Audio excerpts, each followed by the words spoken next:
And we're live. Hello, everybody, and welcome to episode 26 of Beyond Retro. I'm Tyler Baker. Nathan Kennedy is here with us. Joe Amato is lost in a big Easter egg hunt, so he will not be joining us for this edition here, but he's interested in what we're talking about, so I'm sure he'll be back or will be on when we revisit this particular subject.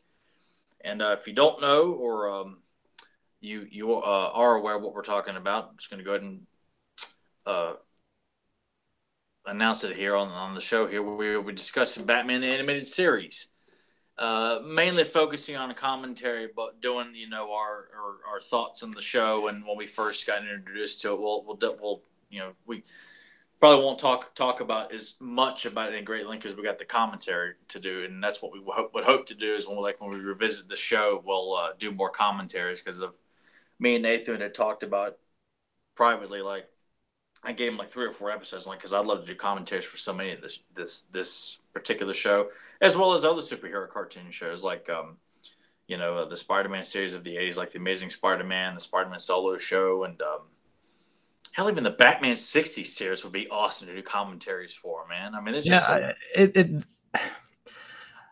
watching that episode because the episode we're gonna do the commentary on, I revisited it to be fresh in my mind. But I had been watching the Justice League cartoon, and I'm sitting there, and the Batman animated series came out in the early '90s. Justice League was mid 2000s, early to mid 2000s, and I'm like, they tell all these great stories throughout the entire run of the series, and yet when it comes to the movies, they don't know what to do. I'm like, it just grab one of these stories from the show and do it. I like, how can you fuck it up that bad? Because I did watch Justice League last Saturday, right before the power went out, and while it's better than Man of Steel and it's better than Batman v Superman, but that is not really saying that much. That the production had is like what, a $300 million budget, and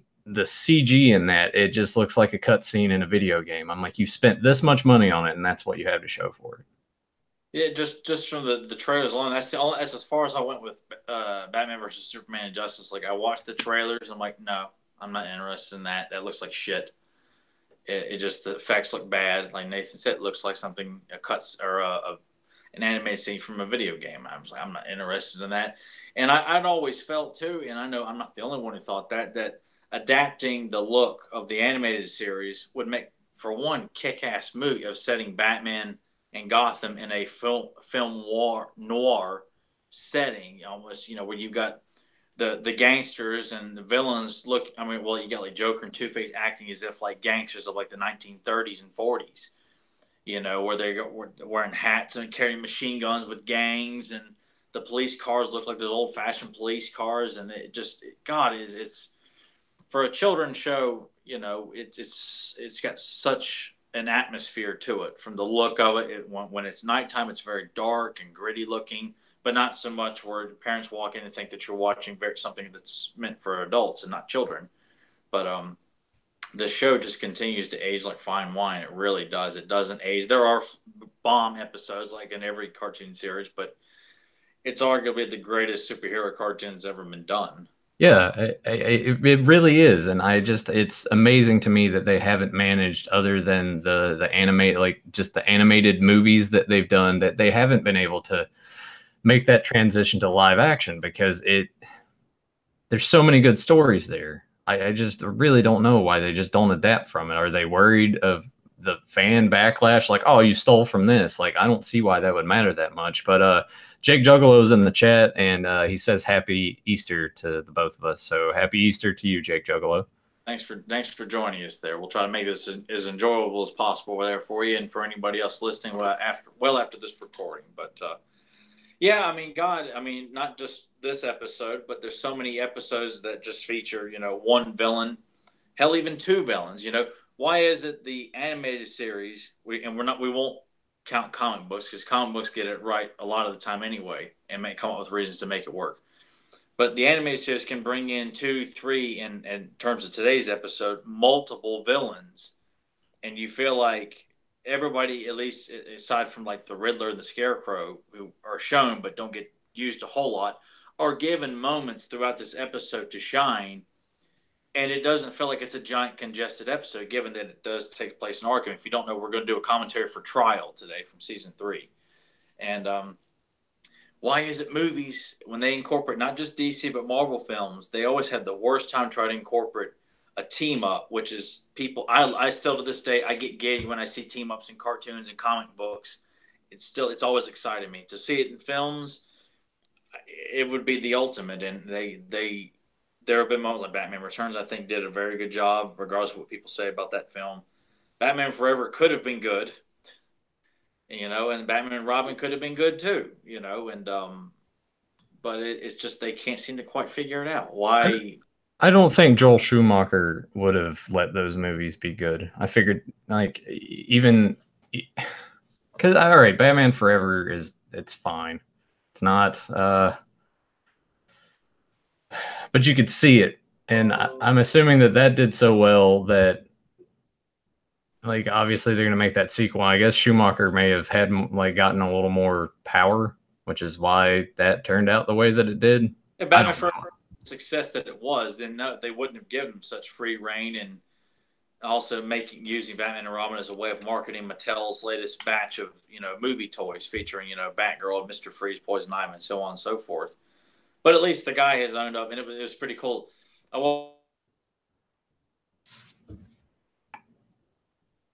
Nope, you kind of Is a consultant. there you go. You kind of froze up on my end. Okay. But I had saw this great April Fool's joke saying that Joel Schumacher had been brought in as a senior consultant on the next solo Batman film, and they were given a reason for it. And I'm like, well, I was like, at least he probably was like, wait a second, today's April Fool's, and I start looking at the comments, and everyone's, oh, it's April. I was like, okay, that's cool, that was fine. But at least Joel Schumacher has apologized publicly for it, so that's why I forgive him for Batman and Robin. I forgive him for the silliness of Batman Forever, even though it had some good moments in it. But I still don't know why Hollywood hasn't been able to figure out a great. I mean, hell, even with Nolan's Batman films, where you've got the Joker and Two Face, they don't really team up, and then you got Catwoman and Bane and Dark Knight Rises. They're still not a legitimate team up, and I still don't feel like Bane was screwed up. I didn't like Catwoman, and Two-Face I thought was great at the time, but now I think he's just a big whiner and a complainer, not the Two-Face that you would see in today's episode. Just this hard. Rachel. Oh God, man, what was I thinking that was a cool character? God, man, that's such a pussy Two-Face. Yeah. Oh, we got SSJ Mitz and Tamara Shipper in the chat as well. So hello to you guys. Thanks for joining us. Back to the animated series though, because I hung with it for a little bit, like from when it first came out, and then probably about I would say halfway into season 2, and then for me, I kind of reached the point where and Joe and I talked about this in our video game episode that I got just really obsessed with sports. So I went from being super into watching Batman animated series like Ninja Turtles and everything, and I just sort of like gradually lost interest. Was the animated series something that you stuck with through its entire run? A great deal of it. Because Spider-Man had come on about a year, maybe a couple of years. I don't have it specifically around that time, and I was a big Spider-Man nut as well. But I stuck with Batman for the first 2 seasons, and then I would come back to it periodically in the 3rd season, because I remember when my friend Matt Hilton told me that Bane was going to be showing up. I had to watch that episode because Nightfall had been going on. So that was a big deal to make sure I saw that. So I didn't get to see as much of season 3. And then they went and did the kind of reboot where they redesigned everybody and gave Batman a different outfit, different color scheme, I was turned off by that. I tried to watch it and I hated it because I hated the look. But God, it looks great now. I appreciate so much more when I got into high school. Like, man, this is a really great redesign. I love the episodes. The quality's still there. They just changed and tweaked things a bit, and I love it a lot now.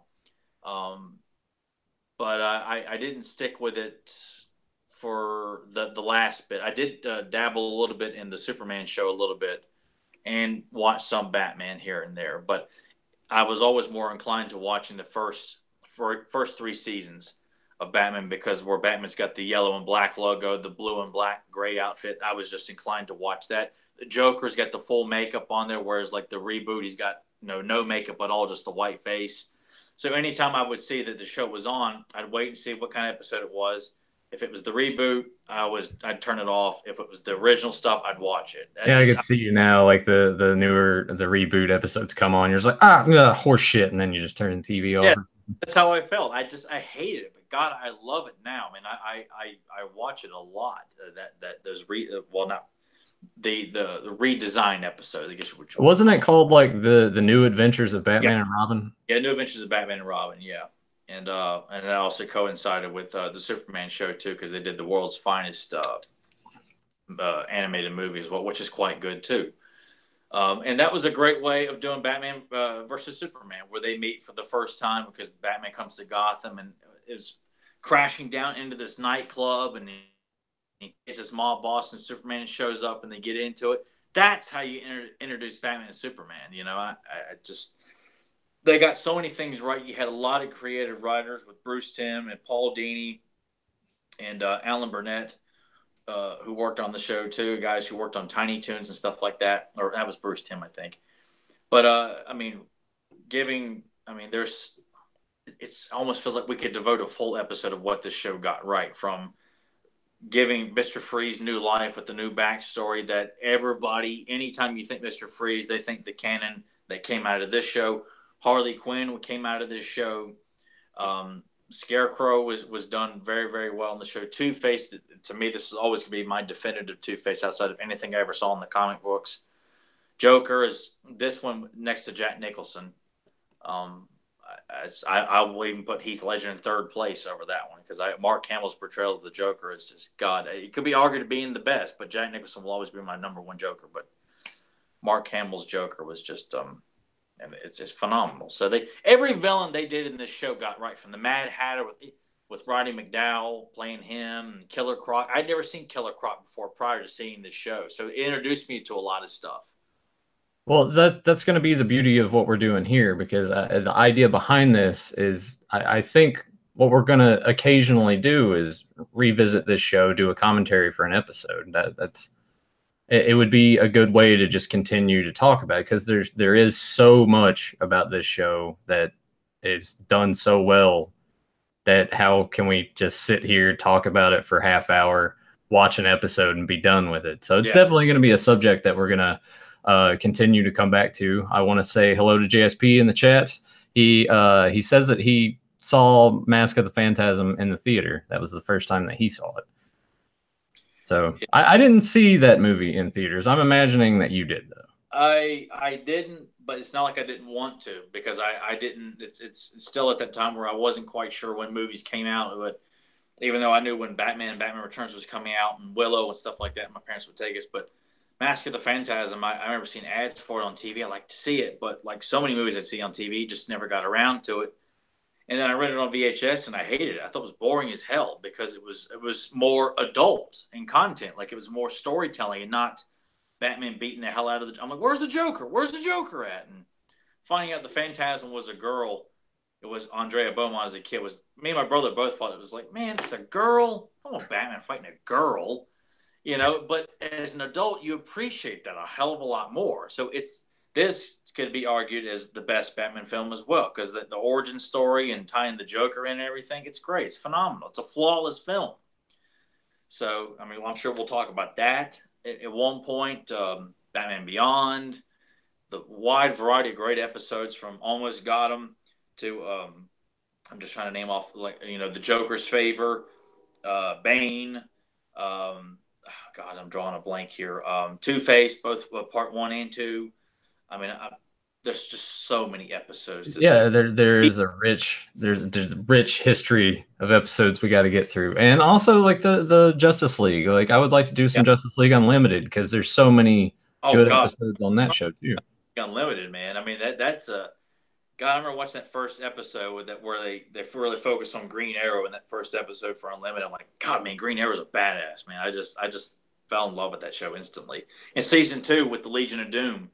showing up with Gorilla Grodd and the classic hideout, and everything, and Lex Luthor, and like, oh man, look at all these villains together. Black Manta, Gigant. Oh, this is great. Toy Man.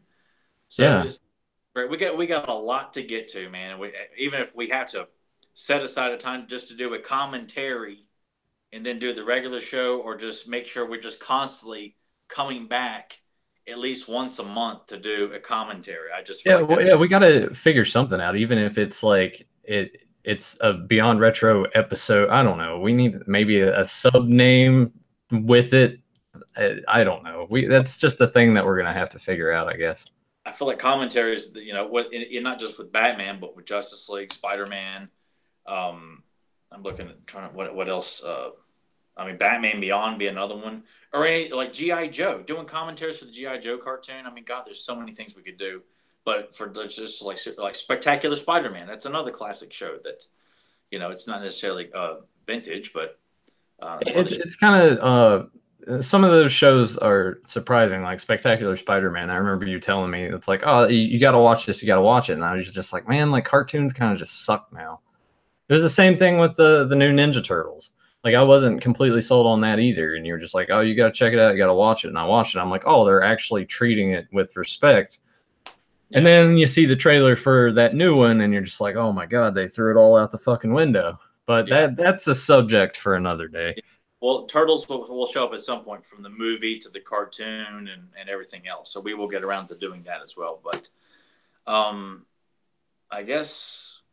Well, JSP asked here, he's like, did you guys check out any of the Mondo prints for Batman animated series? Yes, I have seen some of those, and God, man, they look fantastic. Oh man, I want every one of them. Yeah, but is Mondo still doing that thing now where like when you have to be there right when they go on sale, and even then you're not guaranteed to get a print, and within 5 minutes they're all gone, and the people didn't even bother. Yeah, just because you would tell me, hey, did you see this? I would check it out. Oh, sold out. Or when I would say, oh, sold out. It was just, I can't monitor the internet 24/7. I have a job and things I got to do, and I'm like, we'll just copy and save the artwork and make it my Facebook banner at some point, because that's about as far as I'm going to get to actually owning a copy. Oh, I mean, you could go and buy one on eBay from the scalpers that are charging triple the price, that are the same ones that because I remember one time, I think I was on Mondo's Facebook page or something. I made a comment and I was like, why don't you guys just make these widely available? Like, why would you not want it? And people are like, oh, but it's limited edition, and you gotta just be there. I'm like, well, like you said, I can't be around the internet all the time. Can't just sit there and wait on my phone while I'm at work or something like that. Oh. And they're the same ones that bought like 5 of them, and all of them are on eBay. And I'm like I would actually want one. I'm not looking to go on there and scalp it and sell it. So I wish that places like Mondo, and even there's a few others that have popped up, they need to make them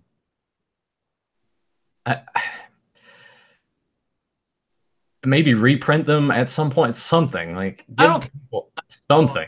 I'd like to have access to be able to put the trial poster or the lineup poster, like the mugshot poster, or anything to get my hands on, just so I could have something. I mean, when they did that Mondo Ninja Turtles poster from the 1990 film, God, that looked phenomenal. It was sold out in seconds.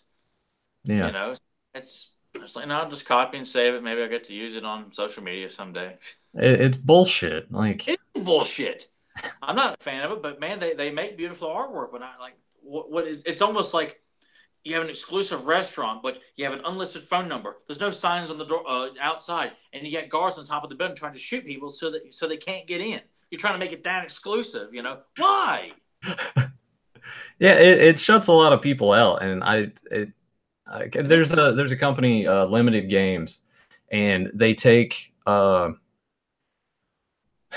they've done stuff like I managed to snag a copy of Night Trap, the game that was infamous back in the early 90s for the rating system coming like that in Mortal Kombat. And they take digital games that haven't had a physical release, and they come out with a physical release, and they got 2 windows. They do one at 10 a.m. and then they do another at like 5 p.m. and the website like always breaks for a lot of people, and it's constant bitching. I'm like, if there's that many people, like, I understand supply demand, like you make people wanting it more, but it just seems like a terrible business model to me. Like if you're shutting all these people out and these people then have to go and spend triple the amount if they really, really want it on eBay, like what's the point? Yeah, even if you're doing a second, third, and fourth print, I mean, comic book, retailers used to do it all the time. You'd sell the first print, you run out, okay, we'll do a second printing. It's not the original first print, but if they want it bad enough, it's not going to matter. And for guys like me and Nathan, it doesn't. I don't care if it's an original print. I'm not getting it to sell it with a certificate of authenticity. This was one of 100 printed. Okay, I was like, I don't care. I just wanted to put on display. Yeah. I mean, seeing that poster behind you, I'm just like, damn, I need to track down. That's a double-sided poster. That's an original Phantasm poster too. Well, of course it is. Yeah, I've even got Return of the Joker as well. Batman Beyond Return of the Joker. I'll have to put that on display when we discuss that at some point. But yeah, it's a phenomenal series, man. I can't wait to dig deep into this. I can't wait for us to discuss Mr. Freeze and Heart of Ice, Catwoman.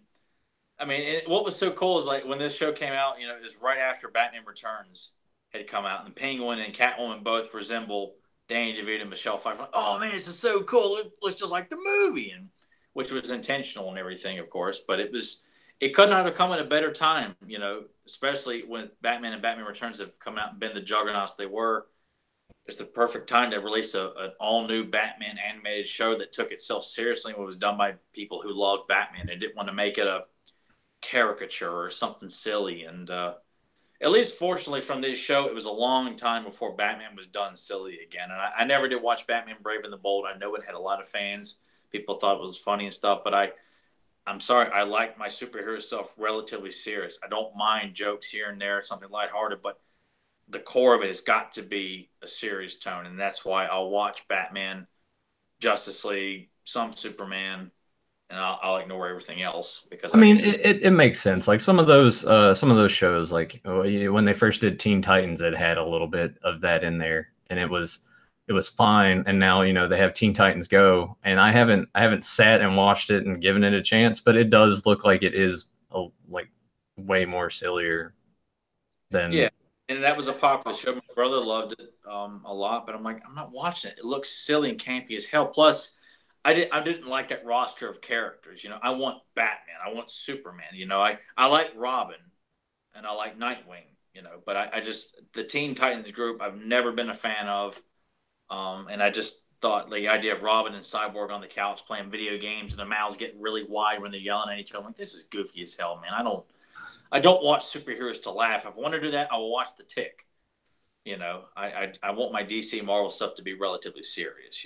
It's unless you're watching Deadpool or Spider-Man, I shouldn't be hearing jokes and one-liners a whole lot. It should be, content taken, at least to some extent, with a little bit of respect. Yeah, no, I would agree with that. That makes sense. JSP asked if there's any autographs on that poster. I can tell you that there's not. No, unfortunately, no, and it's a shame because Kevin Conroy is going to be coming to Raleigh in July at their convention, but I don't know. I'll make it to that one, but I hope someday that Kevin Conroy will come to a convention, like in Charlotte or something. I can get his autograph. Well, this Raleigh convention, was this the one that you were telling me about when we were on our drive back from Mad Monster? Yeah. Was Kevin Conroy announced for that at the time, or is this new information? This was new, yeah. And I don't know, man. We might have to make a trip down there. We might have to put an autograph on that poster.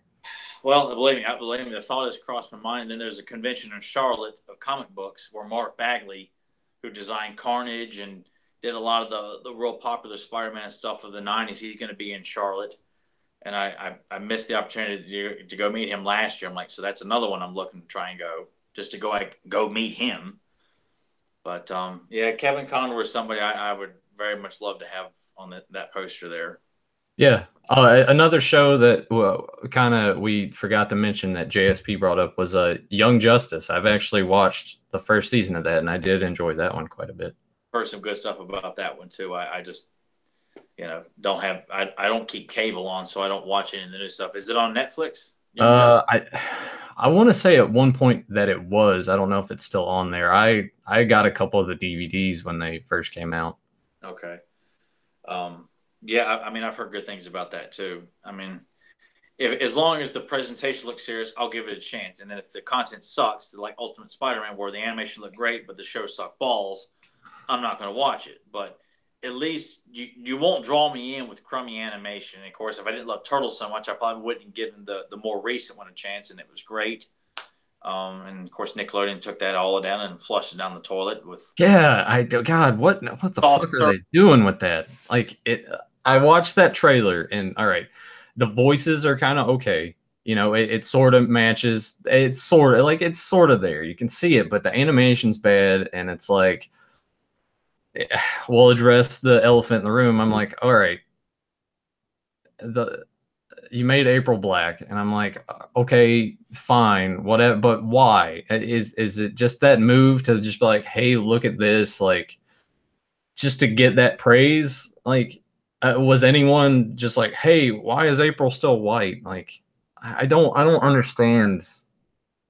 It just doesn't make sense to me. Yeah, it's not like it's a case of we're casting an actor like Billy D. Williams to play Harvey Dent Two Face.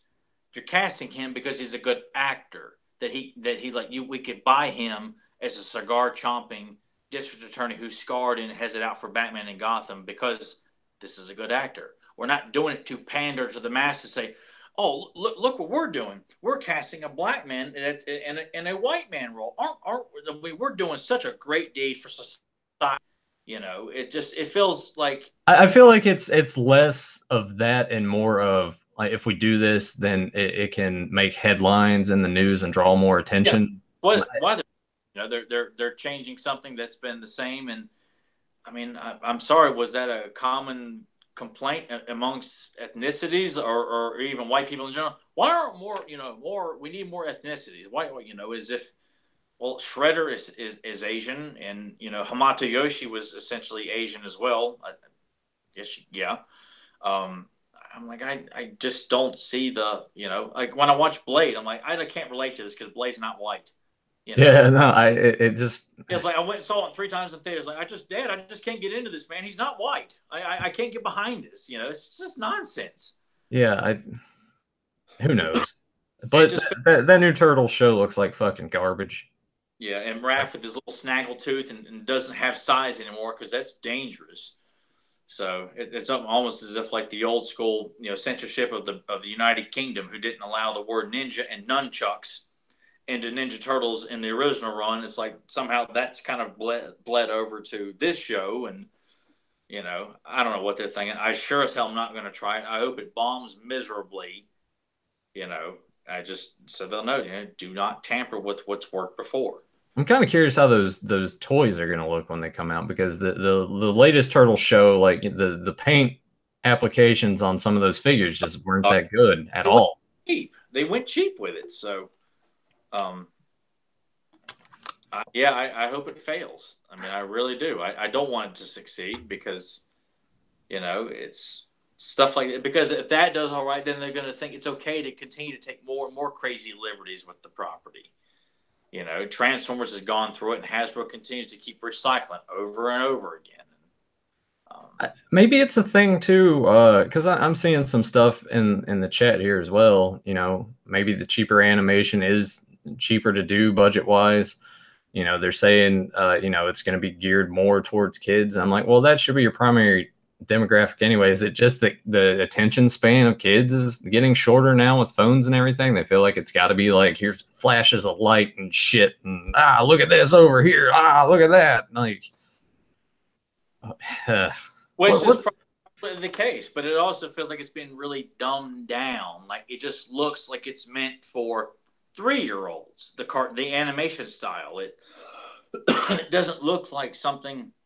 Like when we're introduced to the original series, the opening sequence looks serious. Like you see the turtles standing on the city of New York with shadows on them. They're flinging their weapons and destroying foot soldiers and stuff. It doesn't look silly or goofy. And the theme song made you want to jump up and start kicking some ass. And this looks like it's meant for like you said, children with not much of an attention span.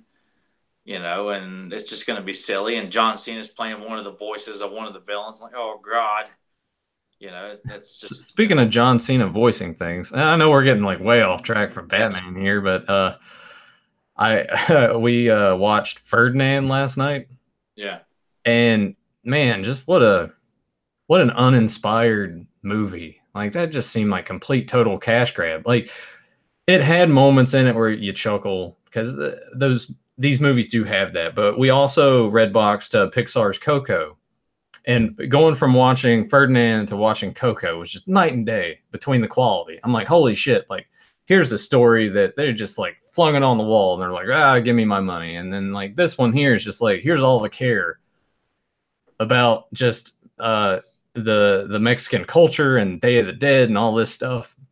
And it was just wow, total difference. And the whole time when he's talking, I'm just like, it's John Cena. It's John Cena. Like at least when other people voice characters in movies, even if I know who it is, I'm not sitting there thinking of who it is the whole time. With him, I'm just like, yeah, that's John Cena. yeah. Because I'm Waiting sure for he's him not. to say hustle, loyalty, and respect. I don't know. Well, they're not going to ask him to do much other than just be John Cena. We want you to be John Cena as a bull.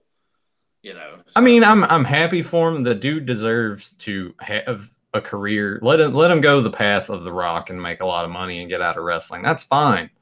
yeah, but we're being subjected to being advertised to with look at all these crummy ass movies he's coming out with all these like all doo doo jokes where he's using a uh, I don't know.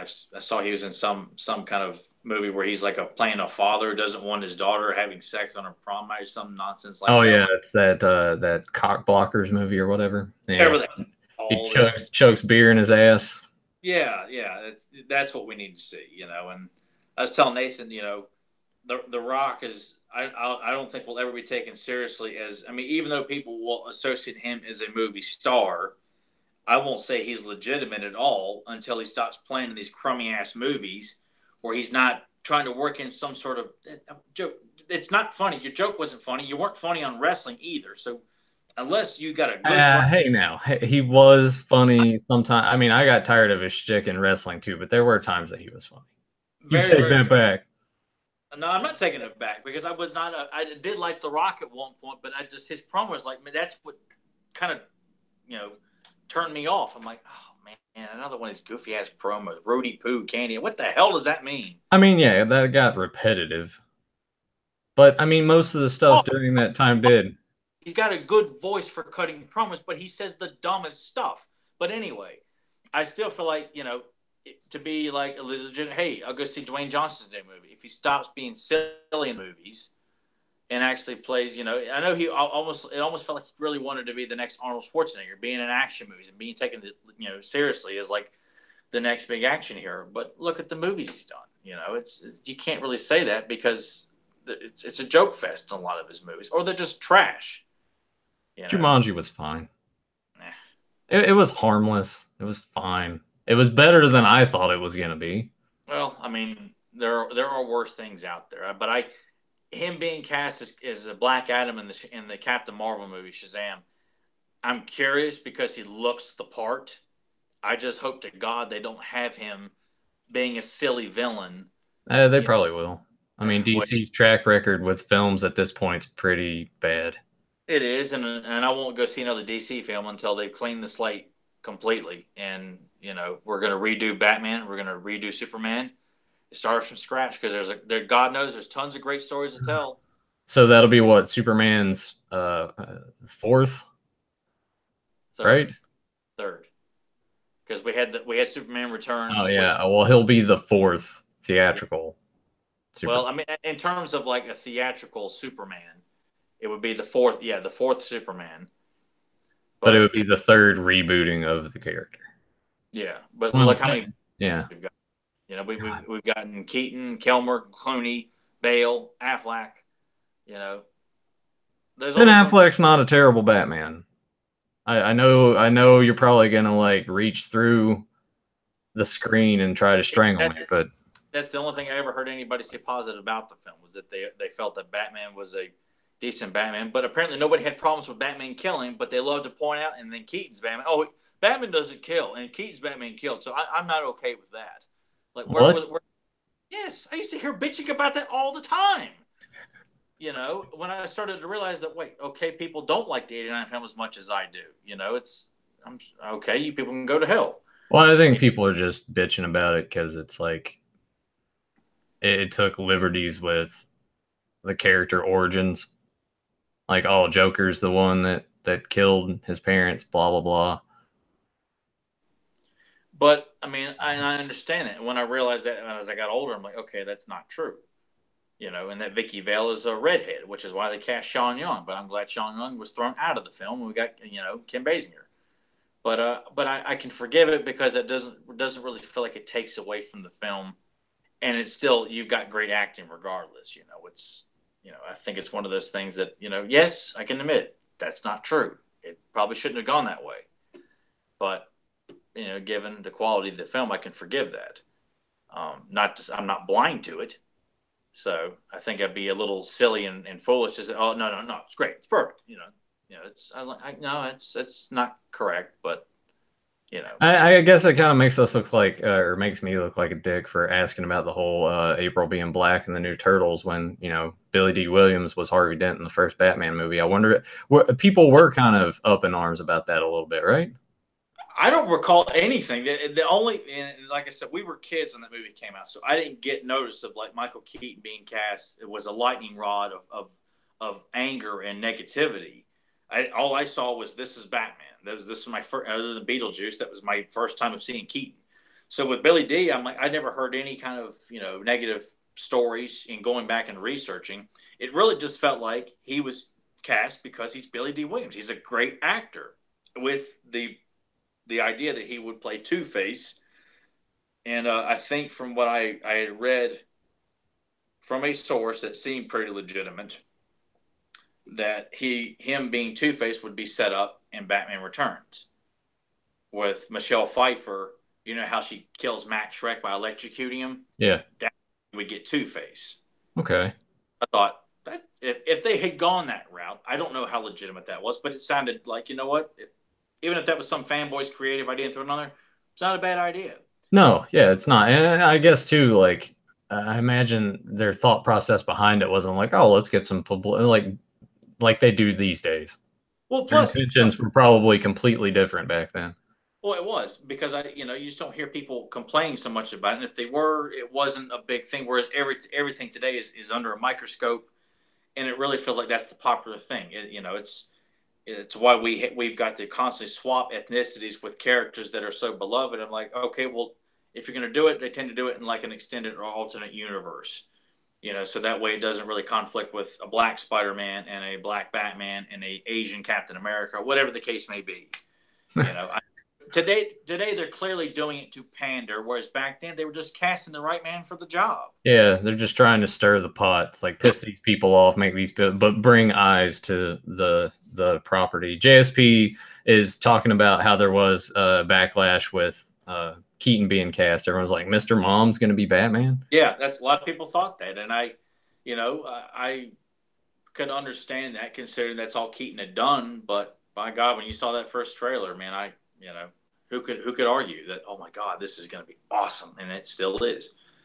Well, I mean, Heath Ledger got the same thing when he was cast. Everyone's like, "Oh, the gay cowboy's going to play the Joker." Well, he proved it. I just by that shot, that close up of him with just like all you saw was like his face and his scarred red lips. I'm like, this looks cheap as hell. But they hadn't shown us the rest of it with the green hair and the purple outfit, which obviously looked a hell of a lot better than that goofy. But then it goes to show too that the Punisher with Thomas Jane, the first promotional shot they showed was him with blonde hair, looking kind of schlubby with a trench coat and just a generic Punisher shirt. I'm like, this looks goofy and lazy as hell. This is what the Punisher is going to be like. And of course we loved it when it first came out. Now the movie's abysmal. I'll never watch it again. These are Cuban, Howard. Yeah, movie sucks. But it's like, yeah, let's make John Travolta the villain. But anyway, Batman the Animated Series, I would say probably just, you said Batman 89 is sort of, when you take Nicholson, it's sort of like definitive. For me, I would say that the animated series is the definitive Batman. Yeah, and I wouldn't argue against that. Anybody that says that, no, I would not. I would not hesitate to argue that because it's given us a definite Joker, Two-Face, Poison Ivy, Mister Freeze, Mad Hatter, Catwoman, Harley Quinn. I mean, the list goes on and on and on of characters that the show got right, with not just like the one episode, but multiple episodes where the Joker comes back, or Two-Face, or Poison Ivy, or Mister Freeze, reimagining the character altogether. Now everybody loves Mister Freeze because of what was done in the show. Harley Quinn is a juggernaut amongst fanboys and fangirls because it ain't Suicide Squad, people. In this episode, this is what we're talking about when we think Harley Quinn is the juggernaut that she is. The lovable, conniving and but tender-hearted, love interest of the Joker, not someone who's shopped at Hot Topic all her life. Yeah, more poor decisions made by Warner Brothers. God, man, DC, right here, buddy. I mean, they deserve it. It's like we've said it before, and you got all this material between the books and what they've done with all these animated shows. Just rip it from that, just verbatim if you have to. I don't give a shit. Just stop putting out terrible movies. Stop spending so much money on them. They look like fucking garbage. You should have just done like an animated Justice League movie and put it out theatrically. Fuck. Yeah, like this behind us right here. Because it came out Christmas Day. I don't think it was heavily advertised. It was last minute decision to put it in theaters. That's what Mark Hamill said. The movie was supposed to go direct to video, and they said, you know what, we could do this theatrically. And they put it out last minute. It bombs. There's a toy line. Goes ignored.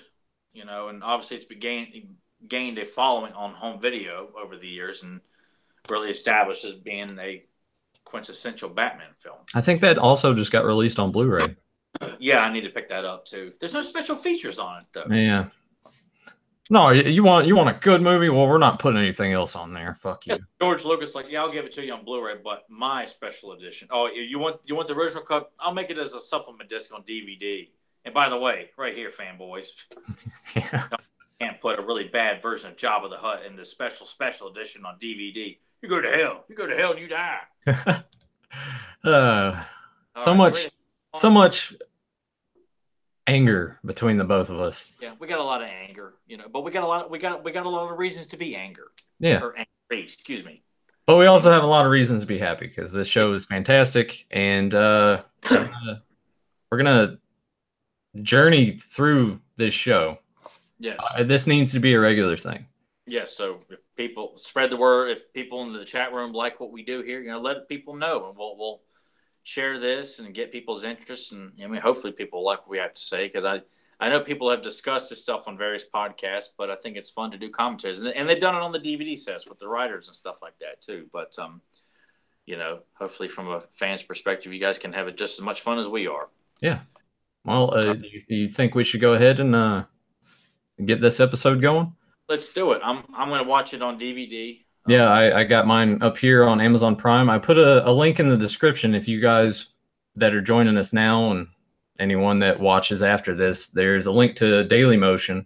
And I know that there's some variations between the beginning. Like if you watch it on DVD, I think it has like a little bit, like the Warner Brothers logo might be different than what it is on Amazon Prime. So we might have just a little bit of difference between the two. That's fine. But we'll make it work. So you got everything ready on your end, right? Yep. I'll just count down from 3. When I say play, we'll all hit play together. All righty. 3, 2, 1, play. And I got Bugs Bunny. Yep. Okay, and I love this logo with Warner Brothers phase right into the blimp. This is like one of the best intros out of any like animated show ever. And what's so cool about this is that this show doesn't give the title. Like it lets the action and the visuals tell you what the hell you're watching. Doesn't rely on a title card or anything like that or a catchy song. It's just music and atmosphere. And no words. It just tells a simple story, and by God, and that amazing score too.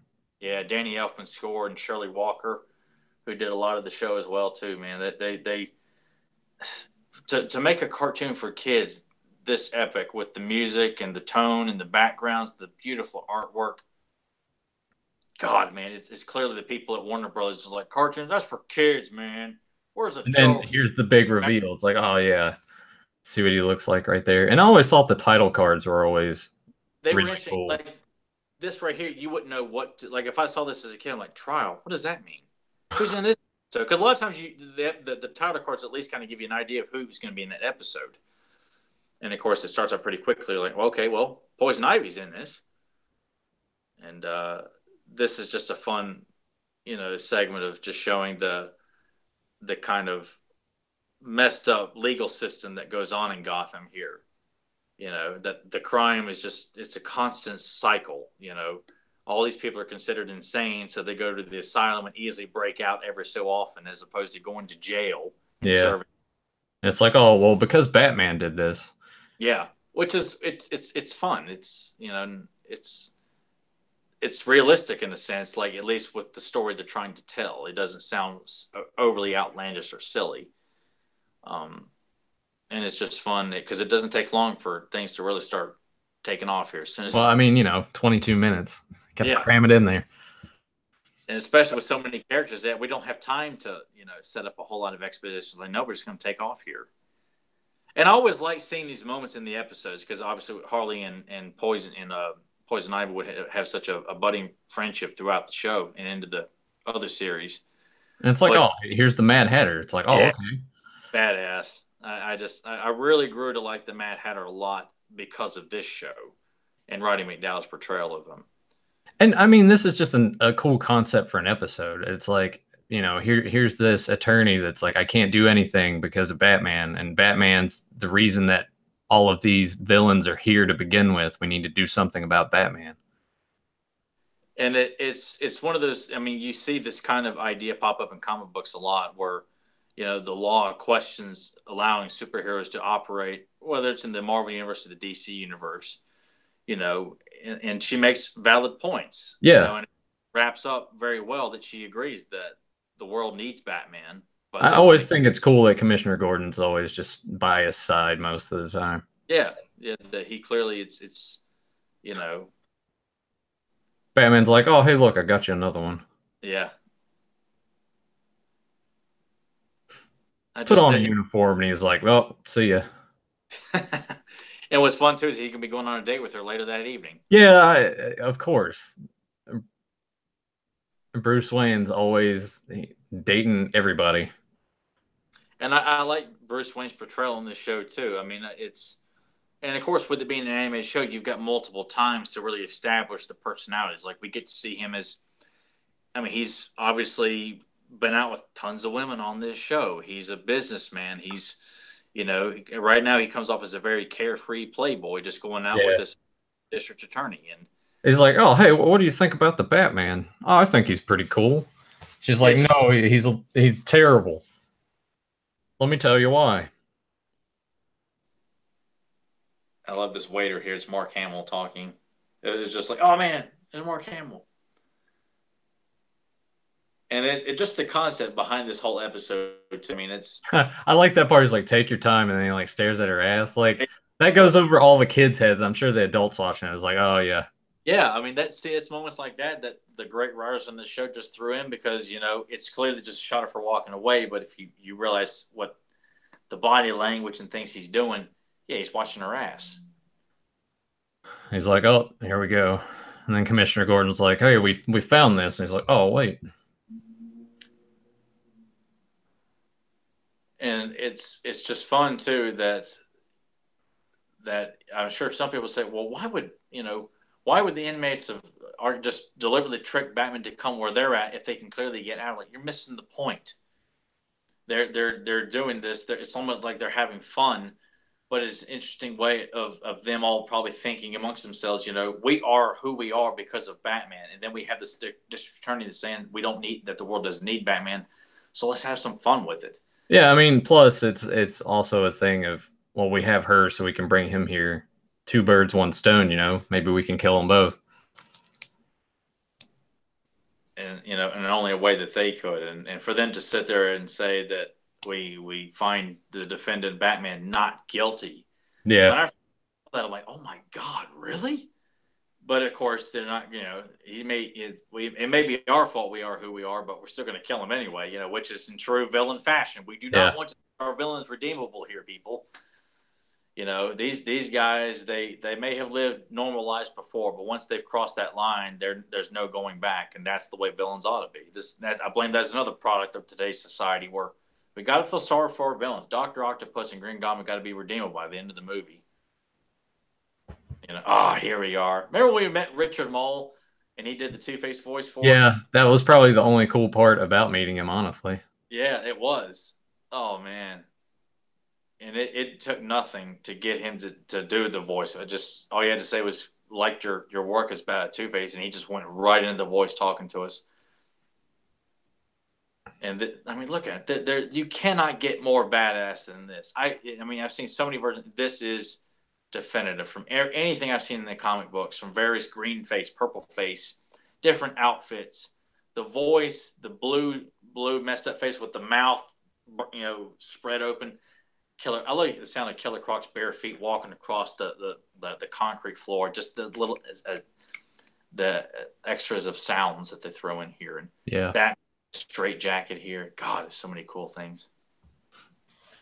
And they both admit, he's like, look, we can't do nothing about this. It's their game. Go along with it for right now. Just seeing the Mad Hatter, Two-Face, and Killer Croc all together here in one scene, working together, it's magic. And it doesn't take much, No. And this is a story that, hell, they can make a movie out of this. Getting all these supervillains on the silver screen at the same time. Granted, everyone's not going to be able to steal the show. And there he was. He's like, yeah, you guys win, you're free. If not, we're going to kill you. Yeah. And it's one cool thing about Two-Face is that he does honor the flip of the coin. Yeah. Unlike the Jones version where he just keeps flipping the coin until he gets what he wants. Like, that's not Two-Face. Two-Face makes the decision solely on that coin, and that's it. If the coin says don't kill him, you can't kill him, and that's what was so good about this version of Two-Face. And of course we got there's Scarecrow. Is the second version of Scarecrow. Then Harley's like, I borrowed your belt. Yeah, and that's a classic Harley moment, and it doesn't feel like silly or like, roll your eyes at. It's good. That's what the character would do. And Scarface and the ventriloquist, which was a character I've always just kind of ignored for the most part. Don't hold him in the same regard as I do all the other villains in this episode. Yeah, he's definitely not the top tier, but I never minded him that much. No, but I think that origin episode with him is fine. Yeah, it's not bad, but when you got the likes of Joker, Riddler, Two-Face, Mad Hatter, that lineup right there, those six right there. God, every time they were in the episode, it was fantastic. Hit him with a rock. Does the Riddler even say anything in this episode? No, and that's the only thing that bothered me about it. Here we go. Judge, of course, pulls them out and guilty. And Mark Hamill's like, very well. Just, God, man, just knows he's having fun with it. Judge Joker. Nobody else could have done this. Like, the minute there's going to be a courtroom, like, you don't even have to see the Joker to know. I love Harvey's opening statement. And what's cool is that he's taking this serious. Like, this is not building up to killing Batman. It's, we're here to really decide who's responsible for our lives.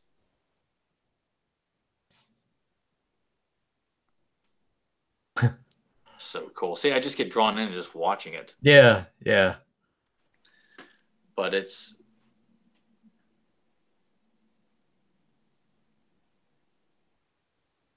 with Mad Hatter, and it's cool the continuity here of Mad Hatter talking about his first appearance of abducting. I can't remember what her name was. The blonde girl that he fell for that looked a lot like Alice, and Van Dorn's. She's familiar with all of their backstories and their history, and just how one by one these criminals just snap. Batman forced me to do it. Yeah. I had no choice. I'd have killed her first. I mean, that's great. When you think about it too, that's kind of dark for an animated show geared towards kids. Yeah, but like God, but as a kid though, you just see it as like, well, that's probably what he would do. It's not until you hear a lot of these the wives of Reverend Lovejoy come along saying someone think it's the children. And of course, in typical Batman fashion, he has left clues. Yeah, well, a way out. This is funny too. Yeah. Joker's facial expressions. You know what's so cool about this Joker and Harley Quinn is as lovable and likable as they are. Both of them would kill you without hesitation. Like you just know that about them.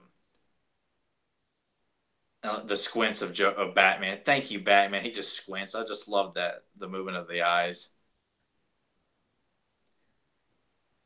And yeah, it's a shame that Riddler didn't get to talk much because I always loved John Glover's portrayal as the Riddler, and the Riddler's in my top 3 villains. Yeah, and she's sitting there like gushing on him, and then she's just like, "Oh, hey, you know that he threw you under the bus so he could try to get some more time off his sentence." I know, it's like, this is so good.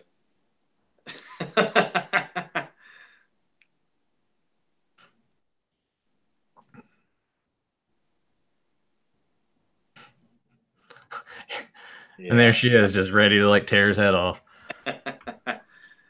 This animation of him shaking. Of course, Croc's got to play the bailiff. Knock it off, lady. And Batman just stays so calm and collected during all this, watching all this chaos go on. Yeah.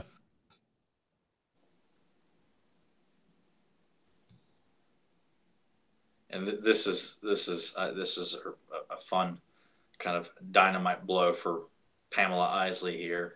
I love the reference of going back to season 1 about trying to bump off Harvey Dent. There's so many small little moments here that if you've been watching the show up to this point, you catch a lot of the things that they're talking about. Like Joker's reading a comic book right there. Not even paying attention. Hey. It's like, hey, check out this flower. And it just shows you that Van Dorn's a very smart character in this. Like she's making a point to really test, is this woman really nuts? Like she's really buying into the fact, all right, I really want to find out, is Batman responsible or are they? And just the snaps right there.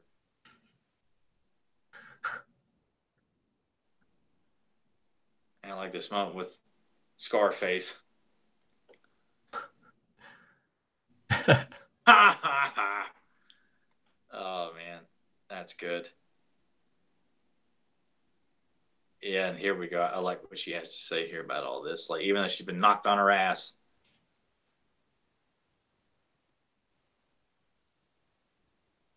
It's like all of you would have ended up here one way or another, Batman or not. Yeah. I mean, it's just very, it gives me goosebumps because of the subject of what she's talking about here. And then she's like, you guys created him. God, it's so cool. That's Paul Dini at his best, man. Who wrote him and Bruce Timm wrote this episode, man. Those guys work magic. Paul did wonderful work on He-Man, and he's done it here, on Batman, and he's responsible for recreating Two-Face. I think he created Harley Quinn, just to name a few of his credentials on this show. It's a cool shot. He's just anxiously awaiting the verdict. And given more time, I would love to hear what the inmates had to say when they decided on not guilty. Or are they doing it just for fun, just to make it sound like, do they legitimately feel that way? Or are they saying, oh, you're not guilty, but we're going to kill you anyway? Just, that's a cool shot. Are they, that's something I would love to ask Paul or Bruce. Did they legitimately convict him or not convict him just to tamper with his, just playing around with him? Yeah. But he's like, yeah, it messed up our own rotten lives. Yeah. We're gonna waste you anyway. And then everyone's like, yeah, that's what we want. Yay. Yeah. just seeing all these guys, I mean, I always love so many moments, even in I forgot which episode. Oh, Joker's Wild, where Joker's hanging out in the with the rubber chicken there. That's classic. Just seeing these inmates interacting with each other, that they all have this common enemy. They're all working together here. It's just God. It's the most epic team up. I mean, now if you want to talk like a cinematic Batman universe, building up to an episode or a movie like this, where all the major villains are showing up for this trial, God, this would be so cool to see on the silver screen. With Billy D. Williams as Two-Face, of course. In a perfect world, Billy D. Williams would still be Two-Face. And Jack Nicholson would still be the Joker. I really like this scene right here. Yeah, Joker coming in as the priest, and later on where he's got the Tommy gun and in the dark firing the Tommy gun with the priest outfit. Like Joker with the Tommy gun is him and Two-Face carrying Tommy guns, man. That just it takes badass to another level. I mean, because it just because I always loved this show because of the use of Tommy guns in the show. Because Dick Tracy had a big influence on me as a kid. So the Tommy gun looks so cool. So to see it used so much in this show, look at this. Harley's already forgotten about what Joker did to him. She's so smitten. And I love this buildup of how they're going to take off his mask, and everybody's anxiously awaiting. And the looks on their faces just as Joker's grabbing the cowl. Yeah, they're like, oh, finally. God, this is so cool. It's a good thing she got that on the first try, huh? Yeah, she did. Yeah, all this going on in the dark. Batman's already gone. Who says I'm leaving? Yeah. See, God, man, why is it that these guys got Batman right? Perfection. And yet all these morons in Hollywood just cannot seem to get it right.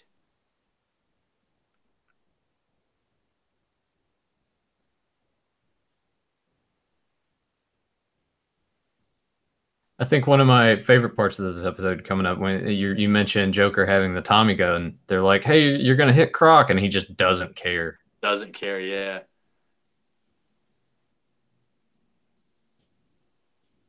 Yeah, here we go. Oh, this is so cool. What's your point?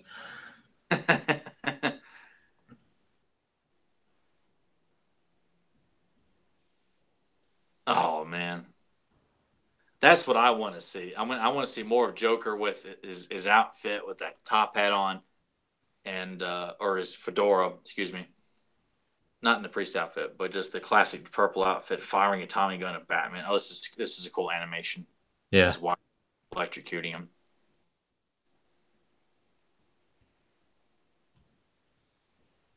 Which probably would have killed anybody else in that room if Killer Croc hadn't taken that. I can't imagine any of the rest of the crew surviving that.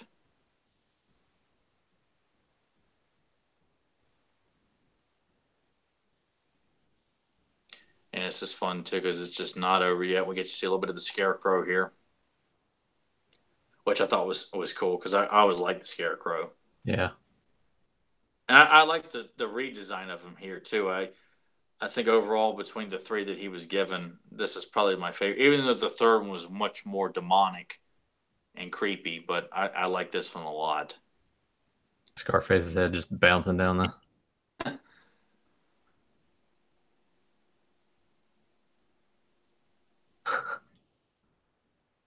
And it's just cool seeing the different combinations of the Hatter and Poison and Scarecrow working the Two-Face leading a gang of thugs. Here they come up the stairs. I mean, it's just endless.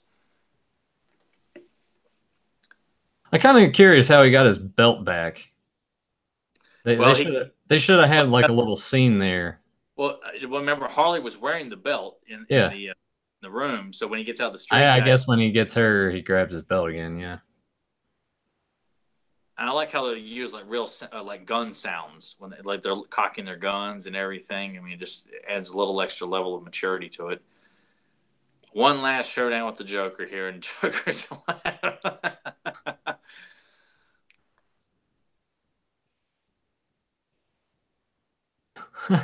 Yeah, the big mallet. Oh man, God, I love this show.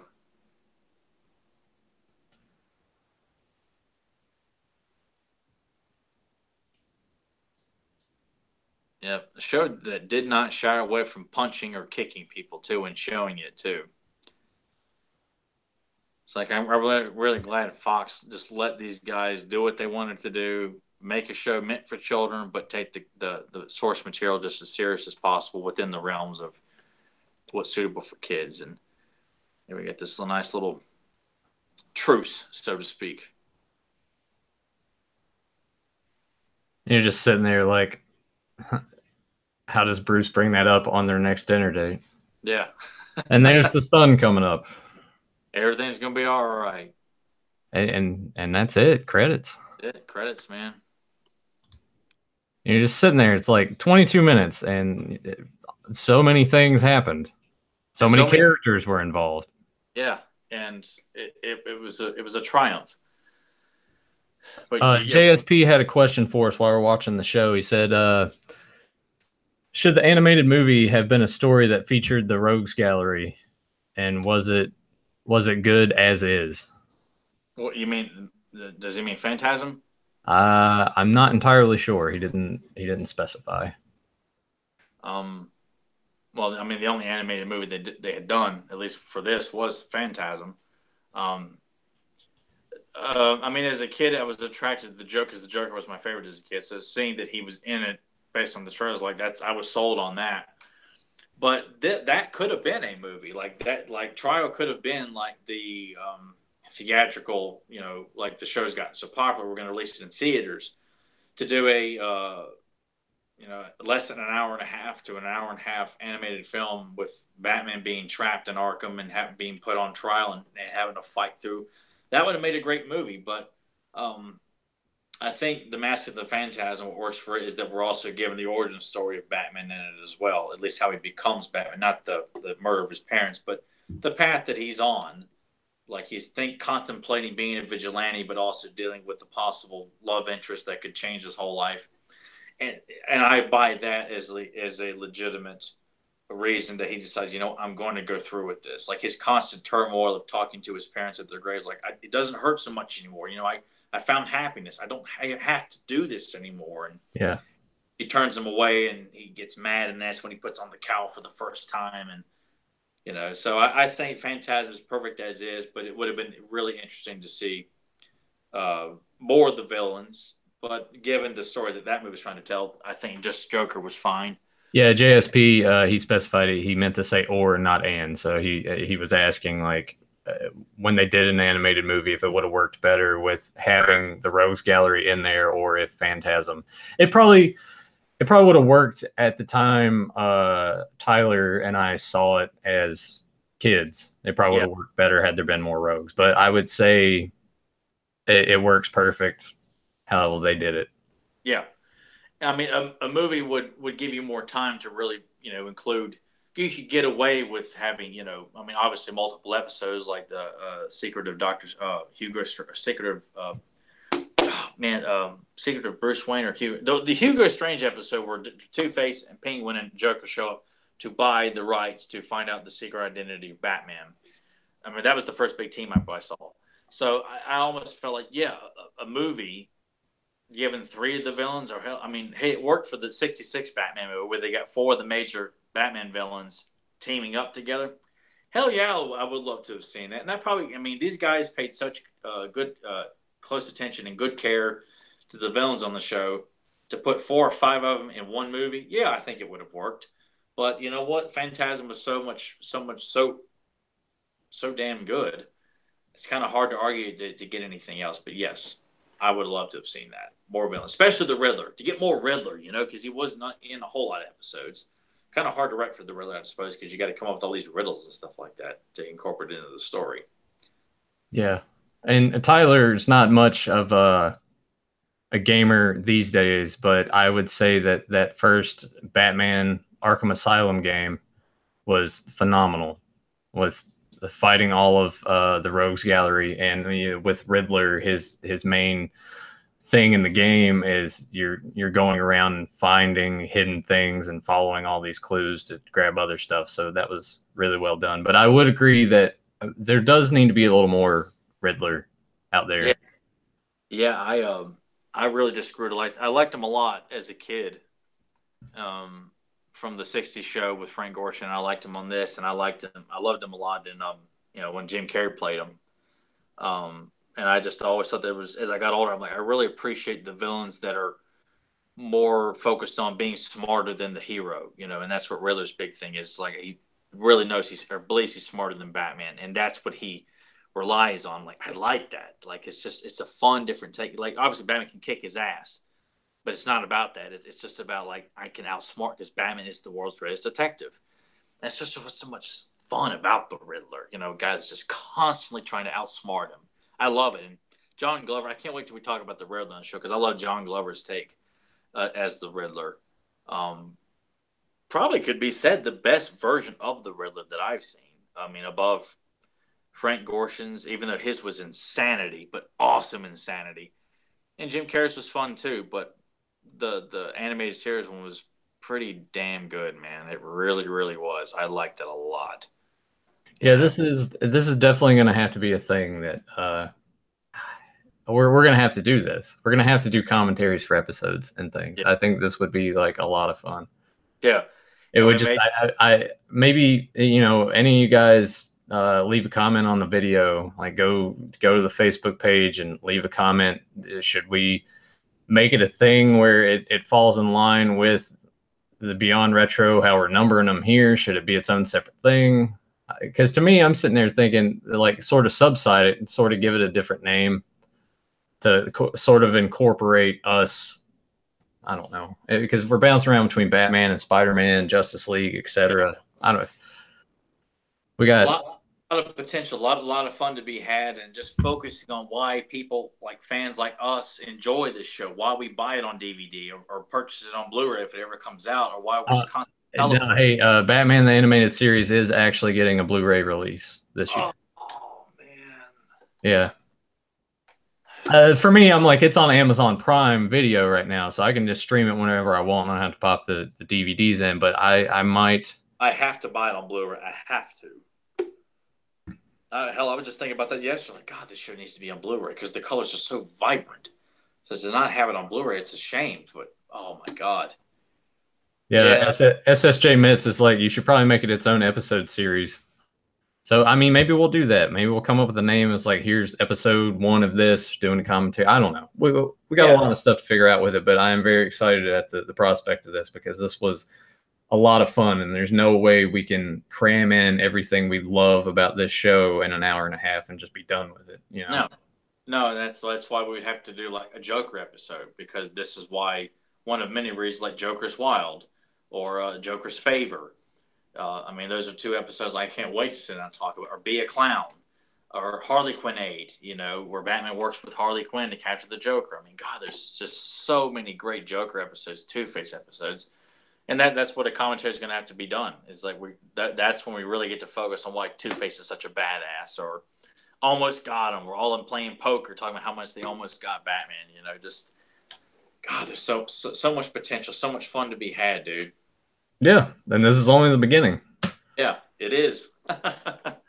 Do you think we probably about the end of the show? We should probably go ahead and wrap it up, right? Yeah, I guess so, because I think this was a good start for commentating, and a good full on retro episode. I think we've at least done it for at least an hour. I'm not keeping track of time, but I don't do that when I'm having fun. Yeah, but this is probably a good time to at least wrap it up and not overstay our welcome, but at least leave people wanting more. If you enjoyed the podcast, leave feedback. Damn it, we crave feedback. We like to know that people like what we're doing. So we just want to know that we're doing something right by people, that we're trying to do something a little bit different for people. God knows there's plenty of podcasts out there that talk about Batman and Spider-Man and superheroes and movies and comics and whatever. And like to think that we can win your time, that we are worthy of you taking time on YouTube or on your iPod or iPhone or whatever the case, and listening to us at work or on your way from home or whatever the case, that we are that we can get your attention, for an hour and a half of your time. Yeah, and I want to say thanks to everyone that was in the chat and joined us. I always appreciate you guys showing up, like week after week. We do the show on a Saturday where you're here. We do one today on a holiday. You guys are here, so we greatly appreciate your time.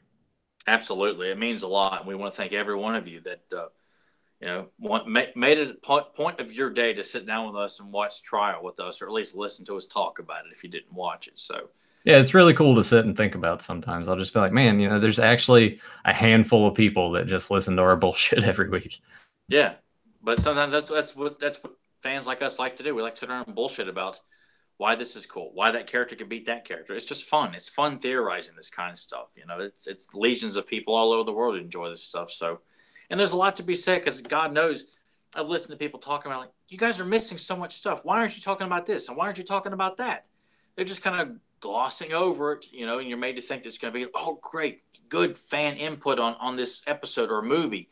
No, they have, I can do a podcast. I'm like, well, that's fine, but bring some meat to the table. Don't just, put all this nice Chinaware, but put no food on the plate. Paper plates, man, paper plates, fine dining. That's all I use. I don't pull out any fine china. I don't have any fine china. I am the fine china. But yeah, Tyler, give us feedback. Comment on the videos. Like it, share it, subscribe to the channel. All of you guys in the chat probably already have, but any of you guys catching this on a whim on YouTube, just falling down that rabbit hole, if you like what you see, subscribe to us, give us a like, share the video. Check out the links that I'll put down below. We got a Facebook page. Leave comments there if you don't want to comment on the video. When the pod link gets put up, and you guys want to listen to us on the road, listen to the voices instead of watching us, give that a download. But feedback, like Tyler said, we'd love to hear feedback. If you guys have an episode of Batman you would really like us to take a look at and break down, leave it in the comments. Let us know. Yeah, because we're doing it. We have fun doing this, but we do it for people to enjoy. We hold ourselves in the same level as any other fanboy and fangirl. So we're doing this providing you guys entertainment to pique your interest. Like, okay, now I want to go pull out my DVD set of Batman Season 2 and watch Almost Got Him because they talked about it, or just start watching the series because they talked about it. That's what we want to do. I think a podcast has done its job if you listen to the content and it makes you want to go home and watch a movie that they talked about or a cartoon they talked about because it got you excited about the show or what they had to say about it. That's what I want us to. If people pull anything away from this podcast, that's what I want it to be. That we excite and ignite this passion for someone to go home and devote 30 minutes to an hour of watching something that you and I and Joe just felt the need to just discuss, Yeah, and we'll get Joe in on this as well. Jake Juggalo says, how about doing an episode of Inhumanoids? Of course, I used to have two DVD sets of Inhumanoids, and I don't know what happened to them. I think they probably got lost in translation or something. But he gave them away. He doesn't like Inhumanoids. Yeah, that's probably what happened. No, but I do like Inhumanoids, but it's just one of those things when I was probably when I was cleaning out DVDs, like, okay, I don't watch that much anymore. I made that mistake with a few things. But it happens. Yeah, it happens. But, well, Tyler, you got any other closing thoughts? Not at the moment. Just I really look forward, like I said, I want to do Batman, want to do Spider-Man, want to do Justice League, want to do Batman the 60s show, want to do Turtles. God, yeah, we do commentaries for Turtles. We do commentary for there's a bunch of stuff we can do commentaries for. Just or even just superhero related. Just keep with it, like Batman, Spider-Man, or Batman, Justice League, and things like that, and all the various Spider-Man shows as well. But got high hopes and look forward to doing it again. Yeah, I'm really. This is going to be a lot of fun. Now we just got to come up with a name for it or something. I don't know. We'll get that figured out.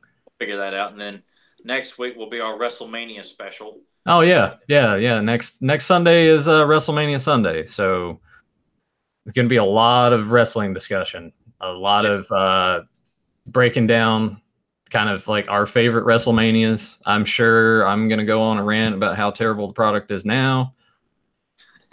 And we'll really be focusing on too on our favorite WrestleManias, moments we enjoyed as a kid, or and I told Joe, I'm gonna tell Nathan this too. I'll have you guys come up with your definitive booking of WrestleMania. Like pick an era that you would like to book, at least 6 dream matches of the roster that was currently available within the Attitude era, or like the late '80s, early '90s, or the mid '90s, or the late 2000s. Book a WrestleMania. What would be? All right, so I'll have to get with you on more of the specifics on the guidelines to it, because you're saying like pick an era, and then am I just going by the current roster at the time, or the people that were available? Like for me, I'm going to put together WrestleMania from like the roster that was available from like the late '80s into the early '90s, and that's what I'm going to go with. That's the era of wrestling I want to put a WrestleMania together with. Okay. You know, so Nathan could rebook WrestleMania 17 based on who was on that WrestleMania. But just I mean, really, the only thing I would have changed is how it ended, because that was garbage. I can't wait to bring that up next week. Because JSP says there's 5,000 tickets still available for Mania. That doesn't surprise me, because they haven't really created new stars. No, because it's still about oh look, John Cena, Wrestling Undertaker. Well, Wrestling Undertaker doesn't mean a damn thing anymore. Yeah. And they should have. I'll leave it for Sunday. I'll leave it for next Sunday. It'll be fun to get Nathan going about wrestling, because it's legendary. You get him pissed off about wrestling. It'll be like my first real shot of just talking strictly wrestling on the show, because you guys did it a few episodes ago, and I missed out because I was at my old shitty job. Yeah, the shit show. Yeah, the shit show. But yeah, WrestleMania next Sunday. Tyler, this was a lot of fun. Pleasure. Pleasure doing commentary with you on this. You too, bud. And thanks for everybody for listening. And we will see you guys next Sunday for WrestleMania. WrestleMania.